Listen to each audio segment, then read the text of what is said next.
Gloria a Dios. Vamos a compartir hoy el tema Jesús, el pan de vida. Amén. Si leemos todo el capítulo 6, podemos ver que Jesús hizo el milagro de la multiplicación de los panes y de los peces y dio de comer a una gran multitud. Luego Él atravesó el mar caminando por ahí, pasó una circunstancia con sus discípulos, llegó al otro lado, a la otra orilla, y la gente le buscaba. Y en el versículo 25 le preguntan: ¿cómo llegaste acá si nunca te vimos subir a una embarcación? Y Jesús les dice algo interesante en el versículo 26. De cierto os digo que me buscáis, no porque habéis visto las señales, sino porque comisteis el pan y os saciasteis. Trabajad no por la comida que perece, sino por la comida que a vida eterna permanece, la cual el Hijo del Hombre os dará, porque a éste señaló el Padre. Y ahí, viene una serie de discusiones con ellos sobre Moisés, sobre el maná, si realmente fue Moisés quien les dio el pan del cielo. Jesús les va a decir: no, yo soy el pan del cielo. Pero qué interesante lo que le está diciendo Jesús. No busquen al Señor por comer, por llenarnos el estómago. Pablo dice: de muchos vuestro Dios, su Dios es el vientre. ¿Sí? Y ciertamente, hermanos, el ser humano, si hay algo en lo que más se esfuerza, es que no falte la comida en la casa. Amén. Y por eso trabajamos, y por eso nos afanamos, y por eso nos desvelamos, por eso madrugamos, y tenemos que trabajar, porque si no se trabaja no se come. Y cuando falta el pan en la casa, pues nos desesperamos, ¿sí? Cuando usted tiene bebés y no hay para el tarro de leche, eso es desesperante. O cuando dice: mira, ya no hay pañales, y uno dice: ¿y ahora? ¿De dónde saco pañales? Cuando usted está en una circunstancia difícil, entonces usted empieza a poner la mirada en el dinero, empieza a poner la mirada en un trabajo, ¿sí? Y yo me he desesperado, he dicho: voy a buscar trabajo. ¿Y dónde consigo trabajo? Y ahora no me sale trabajo, ¿sí? Ya tengo 45 años, así que he puesto carpetas y ven mi edad y dicen: no nos llamen, nosotros los llamamos, y sigo esperando, ¿sí? Pero, amados hermanos, el problema está cuando muchas personas ya se enfocan solamente en eso, en suplir las necesidades de esta vida, de este mundo, de nuestra carne, pero se olvidan de la necesidad más importante, que es la del alma. Eso es lo que el Señor quiere enfatizar en este mensaje. Olvidamos la alimentación más importante, que es la del alma. Está bien trabajar, está bien que haya comida en casa, está bien que haya almuerzo, merienda, está calentado, pero lo más importante es si usted considera el alimento espiritual, el alimento del alma. Y a veces por ese alimento no trabajamos, no hacemos nada, no nos esforzamos. No hacemos un esfuerzo por leer la Biblia, aunque sea un capítulo diario. No hacemos un esfuerzo por ir a la casa de Dios. Es que tengo que trabajar, es que si no trabajo, las deudas, la comida, sí, pero todo eso aquí se queda. Por eso dice el Señor: trabajen no por la comida que perece, sino por la comida que a vida eterna permanece. En otras palabras de Jesús diríamos: hagan tesoros en el cielo. Amén. ¿Está conmigo? Esfuércense, trabajen por esa comida espiritual, el cual nos da el Hijo de Dios. Y en el versículo 47 Jesús dice: de cierto os digo, el que cree en mí tiene vida eterna. Yo soy el pan de vida. ¿Cuántos dicen amén? Amén. Jesús es el pan de vida, es decir, de vida eterna. Es el alimento del alma. Jesús dijo: no tengas miedo al que puede matar el cuerpo, pero el alma no puede matar. Amén. ¿Amén o no amén? Amén. Mire, si usted deja de comer, ¿sí?, su cuerpo puede morir. A lo mejor muere por falta de alimento, pero su alma no. Amén. Pero si usted no se alimenta de Jesucristo, el pan de vida, ahí sí su alma va a morir. Usted espiritualmente se va a poner tibio, luego se va a poner frío. ¿Y los muertos qué calor tienen o qué temperatura tienen? Están fríos. Amén. Y el Señor no quiere eso. Y sobre todo, si usted no tiene el alimento espiritual, que es Jesucristo, en su vida, usted está muerto en delitos y pecados. Y como dice en Juan 3, dice que usted está condenado. Y así estaba la gente a quien Jesús le está predicando, su audiencia. llenos la barriga de comida de los panes y los peces, pero espiritualmente estaban muertos de hambre. Como dice en Apocalipsis, desventurados, miserables, pobres, ciegos y desnudos. Usted puede tener su casa llena de comida, la nevera llena de comida, pero si su vida está sin Cristo, usted está muerto de hambre como un indigente, desventurado, miserable, pobre, ciego y desnudo. Entonces ahí es donde Jesús quiere hacer entender que Él es el verdadero alimento, que Él es la verdadera comida, la más importante, la que nos lleva a la vida eterna, el alimento espiritual. Versículo 49 dice: vuestros padres comieron el maná en el desierto y murieron. O sea, esa comida igual vas a morir. Este es el pan que desciende del cielo, para que el que de él come no muera. Está hablando de la muerte espiritual. Yo soy el pan vivo que descendió del cielo. Si alguno comiere de este pan, vivirá para siempre. Y el pan que yo daré es mi carne, la cual yo daré por la vida del mundo. Entonces los judíos contendían entre sí diciendo: ¿cómo puede esto darnos a comer su carne? Jesús les dijo: de cierto os digo, si no coméis la carne del Hijo del Hombre y bebéis su sangre, no tenéis vida en vosotros. El que come mi carne y bebe mi sangre tiene vida eterna, y yo le resucitaré en el día postrero. Porque mi carne es verdadera comida y mi sangre es verdadera bebida. El que come mi carne y bebe mi sangre, en mí permanece y yo en él. Cuando los judíos escuchan esto, se alarmaron en gran manera. En el griego dice skandalizete. Se escandalizaron en gran manera. Porque es como si yo le dijera: a ver, hermanos, si ustedes no comen carne de perro, no son salvos. ¿Usted qué diría? ¿Yo cómo voy a comer esa porquería? ¿Verdad? O si yo les dijera: hermanos, si ustedes no se postran ante la mamita virgen, ante la churona, no van a entrar al cielo. ¿Usted qué diría? El pastor está loco. ¿Sí? Yo nunca voy a hacer eso. Yo soy cristiana. Yo sé que Dios aborrece la idolatría. Yo no voy a hacer algo así. Usted se escandalizaría si yo le dijera que haga algo así. Porque usted conoce por la palabra de Dios que eso está prohibido, que usted no puede hacer algo así. Y eso pasó con los judíos, con la audiencia de Jesús que estaba escuchando este mensaje. Ellos conocían muy bien la palabra de Dios en el sentido de los alimentos que podían comer. En Génesis 1:29 el Señor establece que el hombre iba a comer las frutas del huerto. Después de la caída, en Génesis 3:18, Dios establece que ahora él tenía que comer plantas, así como los animales. Después del diluvio, Génesis 3:18, usted puede anotarlos, ¿sí? No vamos a buscar por el tiempo. Ahora el Señor establece que podían comer la carne de animales, pero pone una regla: sin su sangre. Tenían que derramar la sangre para comer la carne de los animales. ¿Sí? Usted diría: guácala, comer una carne de animal cruda, ¿usted se la comería? ¿Sí? Es rica cuando la cocinamos, ¿verdad? Y aunque la cocine, si se la come sin sal, no pasa, ¿verdad? La sal es la que hace que la carne sea deliciosa, o cualquier alimento. En el libro de Levítico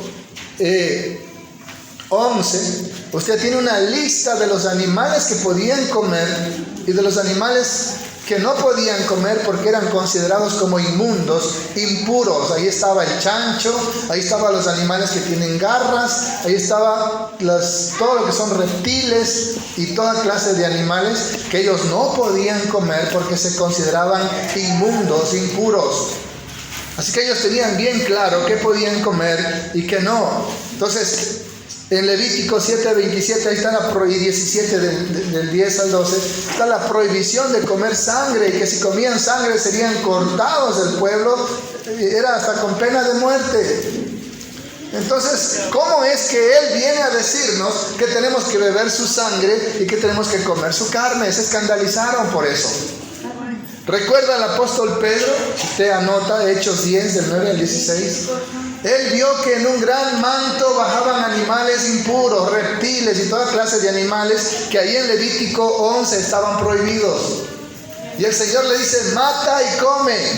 esa iguana, esa culebra, esa lagartija, mata y come. Y Pedro dice, no, Señor, yo nunca he comido esos animales impuros, esos animales inmundos.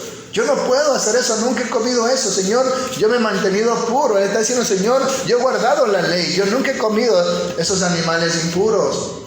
Y el Señor le dice, mira, lo que yo he santificado no lo llames común o inmundo. Y muchos malinterpretan ese texto, que ahora sí hay que comer la culebra, la iguana y cualquier cosa porque Dios ya lo santificó. No, el Señor estaba haciendo una analogía, una ilustración para Pedro de que no llame inmundos a los gentiles. A los gentiles le llamaban perros incircuncisos, inmundos, paganos, hijos del diablo y todo lo demás. Y Dios le está diciendo, Jesús le dice, mira, los gentiles yo los he santificado, es decir, los he separado para mí, también son míos y tienes que predicarles el evangelio. Pero miren la actitud de Pedro, a donde queremos no desenfocarnos en la parte de esto, de los gentiles. Pedro dice, yo no puedo comer esos animales. Él se escandalizó cuando Dios le dice, cómete esos animales. No, yo nunca he hecho eso, yo he guardado la ley, no puedo quebrantar la ley que tú mismo me diste, Señor. Entonces imagínese usted la reacción de la audiencia de Jesús, de los judíos, cuando Él dice, el que come mi carne y bebe mi sangre, tiene vida eterna. Ellos no iban a comer carne de ningún animal inmundo, ellos no iban a beber sangre de ningún tipo de animal, mucho menos humana. ¿Sí me hago entender? En otras palabras, lo que ellos entendieron es que Jesús quería que ellos practiquen el canibalismo. Lo tomaron literalmente. Ellos están diciendo, nosotros nunca vamos a practicar el canibalismo. ¿Cómo nos vamos a comer la carne de Jesús? ¿Y cómo vamos nosotros a beber su sangre? Si ni de animales podemos hacer eso, peor de un ser humano. ¿Qué es lo que está diciendo? Se volvió loco. Se escandalizaron en gran manera. La palabra en el texto griego muestra eso. Imagínense, practicar el canibalismo. ¿Recuerdan a esos deportistas que cayeron en el sur de los Andes, verdad? Y practicaron el canibalismo para sobrevivir, estaban en el hielo. ¿Cómo habrá sido? No hay una película, ¿no?, sobre eso. Pero amados hermanos, imagínense practicar el canibalismo. ¿Usted comería carne humana? ¿Bebería sangre de una persona? ¿Sí? Los de la cárcel creo que sí lo harían, ¿no? Porque del corazón, loco, esa gente está desquiciada y endemoniada. Están fuera de sus cabales. Pero una persona normal, y más aún una persona que es temerosa de la ley de Dios, como eran aquellos judíos, no lo va a hacer nunca. Como usted, que le diga, póstrate ante la churona, besa a la churona, ¿usted qué diría? Prefiero morir. Yo me voy a adorar a una imagen, una estatua. Yo soy un hijo de Dios. Eso lo hace la gente que vive en las tinieblas. Pero yo ya salí de esas tinieblas. Entonces, era un escándalo para ellos. Ellos lo tomaron literalmente, no entendían lo que Jesús quiso decir. Más o menos lo que pasó con Nicodemo. El Señor le dice, el que no naciere de nuevo no podrá ver el reino de Dios. Si no naces del agua del Espíritu, no puedes entrar al reino de los cielos. Y él dice, pero ¿cómo un hombre siendo viejo va a meterse otra vez en la matriz, en el vientre de su madre? Él lo tomó literalmente. Jesús estaba hablando del nacimiento espiritual. Usted está muerto en delitos y pecados, pero cuando esos pecados son borrados con la sangre de Jesucristo, usted pasa de muerte a vida. Cuando una persona se salva de un accidente, ¿cómo le dicen? Oye, tú volviste a nacer. Tú tienes que haber muerto ahí. Así también, la paga del pecado es muerte. Usted ya nace muerto en delitos y pecados. Desde el vientre de nuestra madre somos concebidos en pecado, dice David. Somos pecadores y estamos muertos, separados, destituidos de la gloria de Dios. Pero cuando usted es lavado con la sangre de Jesucristo, usted pasa a ser una nueva criatura. Las cosas viejas pasaron, ahora es un hijo de Dios, pasó de muerte a vida. ¿Cuántos alaban al Señor? Amén. Gloria a Dios. Así también, como Nicodemo, que lo tomó literalmente, también estos judíos lo entendieron literalmente. Dijeron, nosotros nunca vamos a beber sangre, eso está prohibido en la ley, nunca vamos a comer carne de animales impuros y menos humana, así que él está loco, eso nunca lo vamos a hacer. Y por eso le dice, pues el que no come, ¿sí?, no tendrá la vida eterna. Pero él estaba hablando de otra forma. Por ejemplo, ¿sí?, en la Pascua, Mataban al cordero, derramaban su sangre, no bebían la sangre, desde luego. En Egipto lo pusieron en los dinteles de las puertas, acá lo ponían en el altar y se lo ponían a la persona, se lo untaban al que ofrecía el holocausto. Pero se comían la carne del cordero, la cocinaban y se la comían. Amén. Y Jesús está tomando esa figura, como diciéndoles, si los primogénitos en Egipto no hubieran comido al Cordero Pascual y no hubieran puesto la sangre en los dinteles, no hubieran vivido, el ángel de la muerte los hubiera exterminado. Y el Señor está tomando también esa figura. Ustedes tienen que comer mi carne y beber mi sangre, pero no de una manera literal. Comer la sangre de Jesús significa que yo acepto su sacrificio por mí, que Él es mi Cordero Pascual. Amén. Y beber su sangre significa que yo acepto que ese es el pago por mi rescate, por mi redención. Cuando usted come algo, es porque usted considera que ese algo es beneficioso para su salud, es beneficioso para su cuerpo. Amén. Cuando usted come algo es porque considera que es sabroso, que es delicioso, que le gusta, que le apetece. Si le ofrecen un vaso de veneno, ¿usted qué dice? No puedo tomar eso me mata. Pero si le ofrecen un vaso de jugo, ¿verdad? Un batido, usted dice, y si ese, a mí sobre todo de guineo, ¿no? Con leche, qué rico, démelo. Así también, cuando usted considera que Jesús es importante para su vida, que Jesús es necesario para su vida, que sin su sangre usted no puede tener salvación, está perdido, que sin su carne, su cuerpo inmolado, usted no puede ser redimido de sus pecados, liberado del juicio de Dios. Recuerde que toda la ira de Dios, todo el juicio de Dios que usted y yo merecíamos, recayó sobre el cuerpo de Jesús. Amén. Cada azote, cada latigazo, cada rasguño en su cuerpo, cada golpe, cada espina que traspasó, nosotros lo merecíamos. La cruz que cargó Jesús era nuestra cruz, nosotros teníamos que cargarlo. Entonces, comer la carne del Hijo de Dios significa yo acepto su sacrificio en el Calvario. Yo acepto el sufrimiento que Él tuvo que pasar en el Calvario. ¿Cuántos dicen amén? ¿Cuántos están aquí? Eso significa comer su carne. Y beber su sangre significa que tengo claro que esa sangre fue el precio de mi redención, fue el precio de mi rescate, de mi salvación. Yo era esclavo del diablo. ¿Está conmigo? Yo era esclavo de las tinieblas. Yo estaba condenado. Dice, el que en Él cree no es condenado, pero el que no cree ya ha sido condenado. Y esa sangre pagó mi rescate, mi libertad.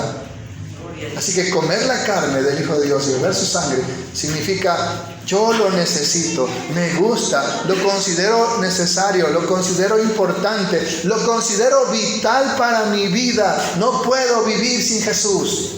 Y necesito tenerlo dentro de mí. Amén. ¿Ha escuchado usted lo que es la bulimia? ¿Se ha escuchado lo que es la bulimia? ¿Están aquí? ¿Alguien sabe qué es la bulimia? No es el bullying, por si acaso. La anorexia es una persona que se niega a comer. ¿Sí? Están todos calavéricos ahí. La bulimia es aquel que come pero luego provoca vomitarlo para no digerir y no engordar. ¿Sí?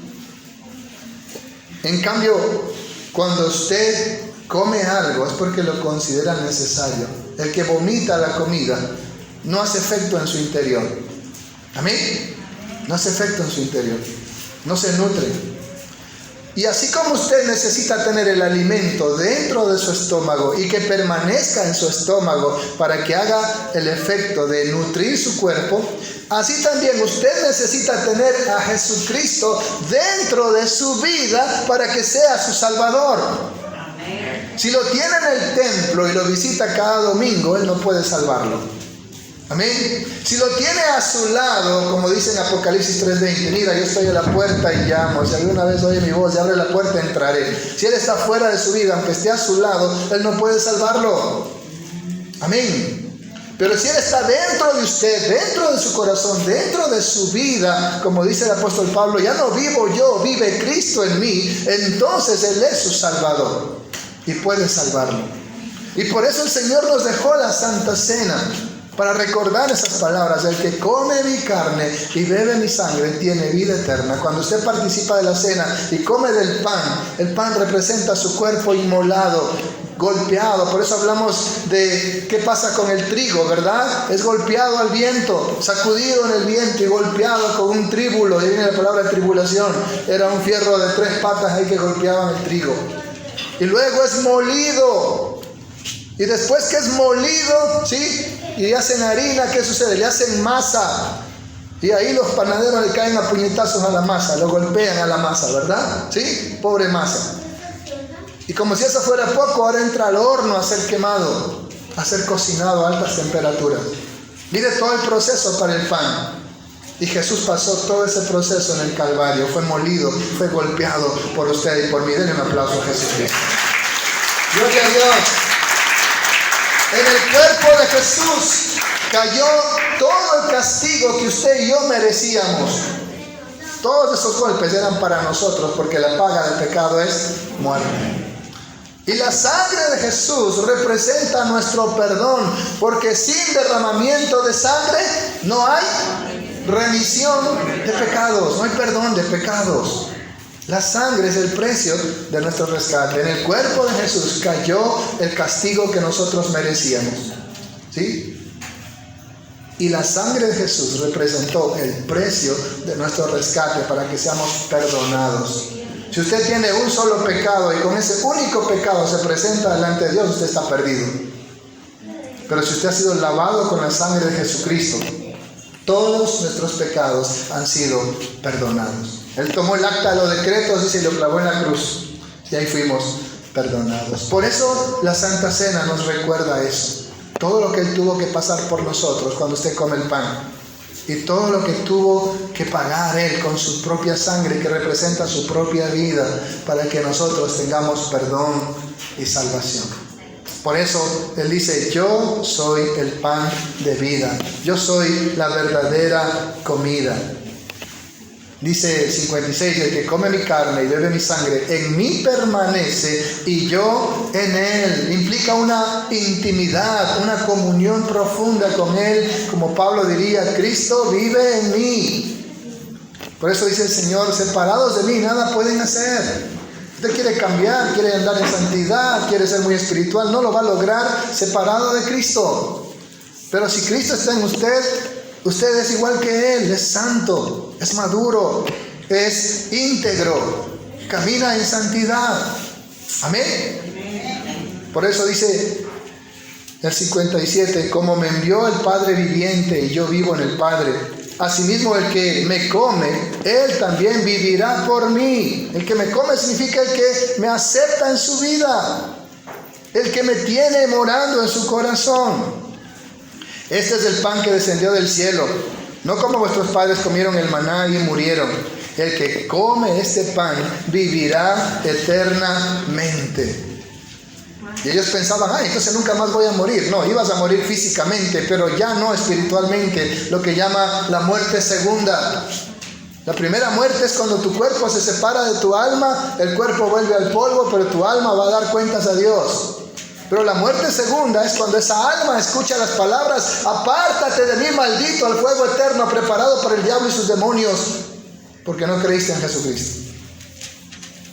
Pero la vida eterna es cuando usted escuche: venid bendito de mi Padre al reino preparado para ti desde antes de la fundación del mundo. Por eso hoy vamos a celebrar la Santa Cena, porque estamos diciendo: Señor Jesús, yo acepto que tú sufriste por mí en la cruz en mi lugar y que tú recibiste el castigo que yo merecía. Y cuando bebemos el vino que representa su sangre, estamos diciendo: Señor, este es el precio de mi rescate. Quiero terminar con Hebreos capítulo 10, versículo 26. Miren lo que dice aquí. ¿Por qué es importante esto? Hebreos 10:26 dice, porque si pecaremos, o sea, si lo llegamos a pecar voluntariamente con premeditación y alevosía, después de haber recibido el conocimiento de la verdad, ya no queda más sacrificio por los pecados. Es decir, si tú renuncias a Cristo y vuelves a pecar, ya no tienes otro Salvador, solo hay uno, ya no tienes otra oportunidad. Dice, sino una horrenda expectación de juicio y de hervor de fuego que ha de devorar a los adversarios. Satanás significa adversario. Una persona que escucha la verdad, escucha de Jesucristo y que Él es el único que puede salvarlo y que solo su sangre nos da perdón, pero luego rechaza ese mensaje, rechaza a Cristo y vuelve a pecar voluntariamente, aún ya habiendo conocido la verdad. Dice que ya no queda sacrificio para él porque rechazó el único sacrificio que existe. Y le espera una horrenda expectación de juicio y hervor de fuego porque se convierte en enemigo de Dios, en adversario. Versículo 28 dice, el que viola la ley de Moisés por el testimonio de 2 o 3 testigos muere irremisiblemente. Miren esa analogía. ¿Cuánto mayor castigo piensan ustedes que merecerá el que pisoteare al Hijo de Dios? Su carne, su cuerpo, el pan, y tuviere por inmunda la sangre del pacto en el cual fue santificado e hiciere afrenta al Espíritu de gracia. Tomar por inmunda la sangre del pacto tiene que ver con la reacción de los judíos cuando Jesús dijo, el que bebe mi sangre, pero si mi sangre de animales podemos beber, peor sangre humana, está loco, ¿cómo? Nunca vamos a hacer eso. Tomaron por inmunda la sangre humana para ellos. Y él dice, y el que tome esa actitud de como si la sangre de Jesús fuera algo inmundo, algo indigno, esa persona cae en un tremendo, dice, ¿cuánto mayor castigo piensan que merecerá? La ley de Moisés podía matarte físicamente, te apedreaban y ya, pero la sangre de Cristo, pisotear esa sangre, eso es algo terrible para aquel que rechaza a Jesucristo, rechaza su sangre, rechaza su cuerpo, y vuelve al pecado dejando a Jesucristo a un lado. Este se convierte en un apóstata, se convierte en un adversario. No es que perdió la salvación, nunca la tuvo, nunca había nacido de nuevo. Amén. Una persona que tiene al Espíritu Santo jamás va a hacer eso porque es redarguido por el Espíritu Santo. ¿Cuánto mayor castigo? Dice versículo 30, pues conocemos al que dijo, mía es la venganza, yo daré el pago, dice el Señor, y otra vez el Señor juzgará a su pueblo. Y termina diciendo el autor, horrenda cosa es caer en manos del Dios vivo. Una persona que ha escuchado que somos pecadores, que ninguna religión te puede salvar, que solo la sangre de Cristo puede limpiar tus pecados, pero prefiere seguir adorando a la churona, prefiere seguir en su religión, prefiere seguir en su maldad, en sus vicios, ya no hay esperanza para esa persona. Rechazó el único medio de salvación que es Jesucristo, su sangre. Tomó la sangre de Jesús como si fuera algo que no vale para nada. ¿Sí? Si hoy en la mañana yo le ofrezco, por ejemplo, un vaso de, qué sé yo, de jugo de tomate, ¿verdad? Un vaso de mi favorito, guineo con leche batido, ¿usted qué hace? Muchas gracias. Pero si yo cojo aquí un poco de yuca y le empiezo a masticar, ¿verdad? Tengo los dientes amarillos todavía. Y escupo eso y le digo, ahora tómate eso, como hacen nuestros indígenas del oriente. ¿Usted se lo tomaría? Usted diría, pero qué asco, yo no voy a tomar eso, bácatela. Está tomando como algo asqueroso. Eso es lo que usted hace cuando rechaza a Jesucristo. Eso es lo que usted hace cuando prefiere pecar que amar su sangre. Amén. Toma por algo inmundo, asqueroso, insignificante la sangre de Jesús. Horrenda cosa es caer en manos del Dios vivo. Está pisoteando al Hijo de Dios. ¿Sabe lo que eso significa? Los soldados hebreos, antes de pelear, pateaban la tierra y esparcían polvo sobre sus cabezas, lo cual decía, estamos bravos y te vamos a matar, y así te vamos a pisotear. Y hacían polvo con los pies. Y esa figura toma aquí el autor de Hebreos, dice, así estás pisoteando al Hijo de Dios cuando lo rechazas y prefieres pecar. Y estás tomando como si fuera esa chicha masticada, ¿verdad? Como algo asqueroso, como algo inmundo, la sangre del pacto. Horrenda cosa. ¿Cuánto castigo crees que viene sobre ti? Por eso Pedro escribe, mejor es nunca haber conocido la verdad que después de haberla conocido, volver como el perro vuelve al vómito y el chancho a lavarse en el lodo. Amados hermanos, qué serio es esto. Entender que Jesús es el pan de vida. Él es el único que puede darnos perdón de pecado, salvación. Pero que si nosotros despreciamos eso, lo pisoteamos, lo tomamos como algo asqueroso, como algo insignificante, horrenda cosa es caer en manos de Dios. Digo, cuánto castigo, dice, una horrenda expectación de juicio y hervor de fuego. El mismo fuego eterno le espera a las personas que rechazan a Jesús, que rechazan su carne y su sangre. Por eso, esta mañana usted y yo vamos a cenar para decirle a Jesús que amamos su carne, su cuerpo inmolado, y que amamos su sangre. ¿Cuánto dicen gloria a Dios? Vamos entonces hoy a participar de la cena del Señor, pero yo quiero decirle algo. Tenga cuidado de no tomar por inmunda la sangre del pacto, de pisotear al Hijo de Dios. Si usted ya conoció a Cristo y vive una vida perdida, por un lado. Y por otro lado, si usted no tenía a Cristo y ha entendido este mensaje que sin su sangre no hay salvación, no hay perdón, hoy el Señor está golpeando a su corazón y diciendo, quiero que me comas mi carne, quiero que bebas mi sangre, es decir, quiero que me recibas en tu vida, quiero que me aceptes en tu vida como algo importante, vital, esencial, sin lo cual no puedes vivir, así como el alimento físico. Amén. Así que vamos a orar.